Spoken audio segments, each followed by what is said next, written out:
Hello అండి. Welcome to Preethi cooks and vlogs. కారంగా ఏదైనా తినాలనిపిస్తుందా? అయితే మా రాయలసీమ స్పెషల్ టమాటా పచ్చడి ఖచ్చితంగా ట్రై చేసేయండి. కావాల్సిన పదార్థాలు ఏంటో చూసేద్దామా?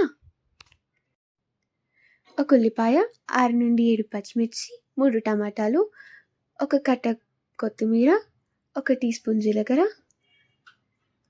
కొన్ని పల్లీలు, ఇంకా కొన్ని ఎండుమిర్చి. ఫాస్ట్గా ఎలా తయారు చేసేయాలో చూసేద్దాం. స్టవ్ ఆన్ చేసి లో ఫ్లేమ్లో పెట్టుకొని ప్యాన్ పెట్టుకోండి. ప్యాన్ హీట్ అయిన తర్వాత దాంట్లోకి ఒక 4 స్పూన్స్ పల్లీలు వేసుకోండి. పల్లీలని డ్రై రోస్ట్ చేసి బాగా వేగిన తర్వాత తీసి పక్కన పెట్టుకోండి. అలాగే ఎండుమిర్చి కూడా డ్రై రోస్ట్ చేసుకొని బ్లాక్ కలర్లో అయిన తర్వాత తీసి పక్కన పెట్టుకోండి. అదే ప్యాన్లో మళ్ళీ ఆయిల్ వేసి దాంట్లో ఉల్లిపాయలు ఇంకా పచ్చిమిర్చి వేసి కొంచెం సేపు మగ్గనివ్వండి.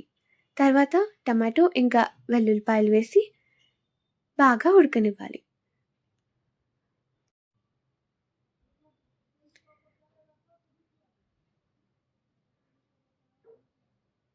బాగా ఉడికిన తర్వాత ఒకసారి మళ్ళీ మిక్స్ చేసుకొని దాంట్లోకి కట్ చేసి పెట్టుకున్న కొత్తిమీరని వేసేయండి. వేసి మళ్ళీ ఒకసారి మిక్స్ చేసుకొని మూతతో పెట్టి బాగా ఉడకనివ్వాలి. అవి కొత్తిమీర అన్నీ ఉడికిన తర్వాత దాంట్లోకి నేనైతే మా రాయలసీమ స్పెషల్ ఉప్పు తొక్కు వేస్తున్నాను. మీ దగ్గర అది లేకపోతే కొంచెం చింతపండు వేసుకోవచ్చు.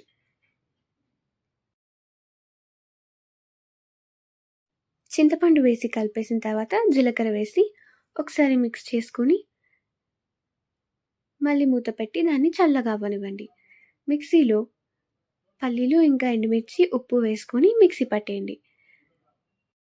ఇందాక ఉడికించుకున్న టమాటా ఇంకా పచ్చిమిర్చి మిశ్రమం వేసి దాన్ని మళ్ళీ ఒకసారి పల్స్ ఇచ్చేస్తే పచ్చడి రెడీ అయిపోతుంది.